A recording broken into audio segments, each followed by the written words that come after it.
fuunee jira jirtu hordoftootaa fi daawwattoota aanolee Global Media oduu guyyaa irraatiif qindeeffannee qabannee dhiyaannee jirra. Oduu warraa kan isin biraan ga'u anjaatanii abdiiti. Ministeerri muummee Dr. Abiy Ahmad gabaasa raawwii hojii bara 2011 mana maree bakka bu'oota ummataaf dhiyeessan gabaasa guutuuf tolchaa Hussein waan qindeeffate qaba. በነገራችሁ ላይ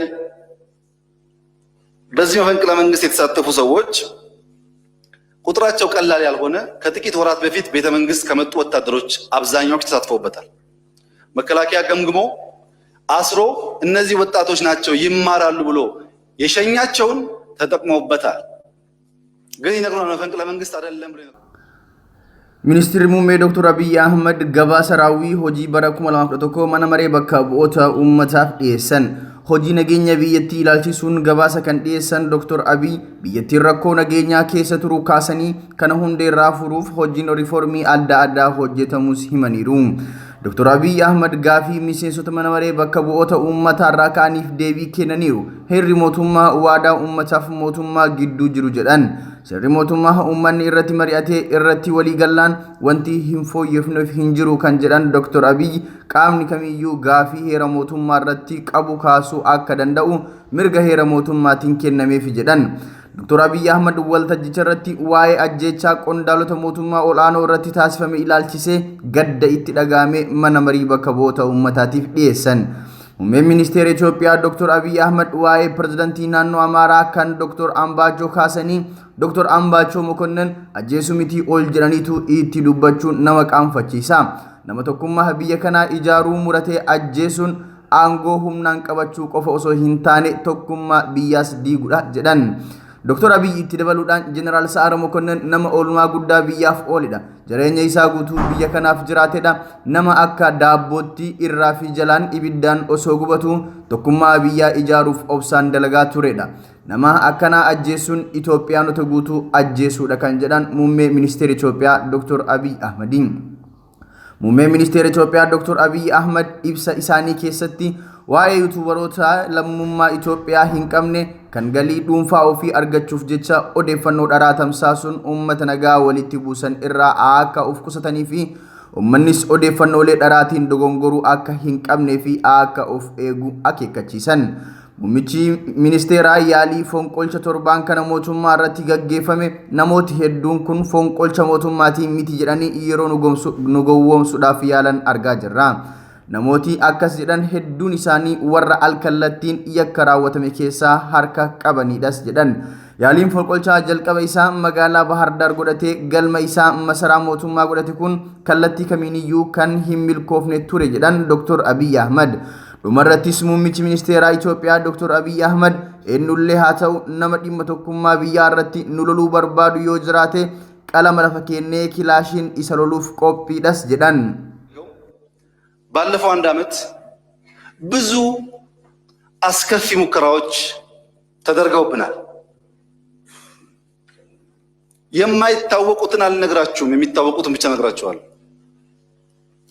ሰኔ 16 ለውጥ አምጥተን 2 ወር እንኳን ብዛም ሳናልፍ ለማቀጨጭ በአደባባይ የምታውቁት ሙከራ ተደረገ። Abbaan taayitaa geejjibaa Oromiyaa guyyaa tiraafikaa kan naannootti kabaje. Sirnicha irratti haasaa taasifameen balaa tiraafikaa ittisuuf tumsi qaamolee hundaa murteessaadhas jedhame. Gabaasni guutuun akka itti aanutti isin bira ga'a. Abbaan taayitaa geejjibaa Oromiyaa guyyaa tiraafikaa kan naannootti kabajee jira.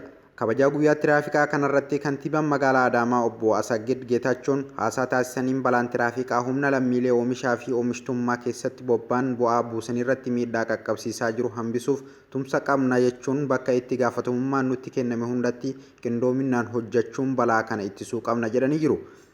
Gargaaraan Profeesaraa Miraatu Shaanqoon hoogganaan abbaa taayitaa geejjibaa Oromiyaa haasaa taasisaniin sosochiin nageenyaa fi tiraafikaa irratti hojjechuun miidhaa qaqqabuu fi qabeenya manca'uu hanqisuuf hojjetamaa akka jiru ibsuun tumsi qaamolee hundaa yoo itti dabalame garuu bara 2012tti ofis balaa kanaan osoo hin miidhamin balaa lammiilee keenya duguugaa jiru kana hanqisuuf hojjechuu akka danda'amu dubbatanii jiru. Qabeenya caaloo hawaasa hubannoo qabu uummachuu waan ta'eef qaamni hunduu hubannoof uummata irratti hojjechuuf karoorfamuu akka qabu ibsanii jiru.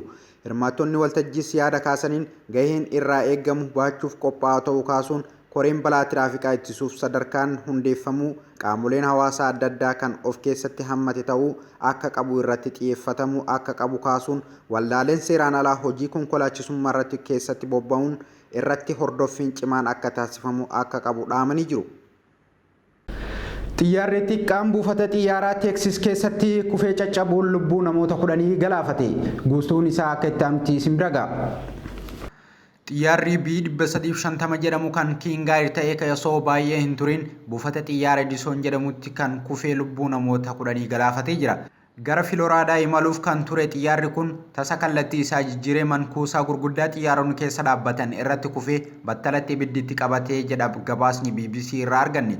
Lubbuu baraartonni battalatti kan dhaqqaban ta'us wayita gahan namni lubbuun hafe hin turre.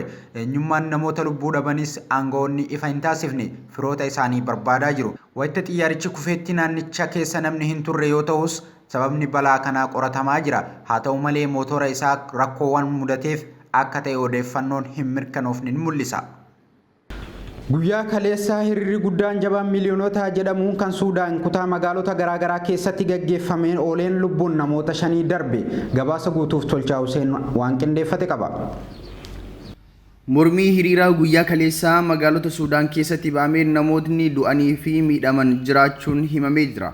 Mormitoonni bulchiinsa humna waraanaa mormuun daandiitti ba'anii du'uu fi miidhamuun gabaafame.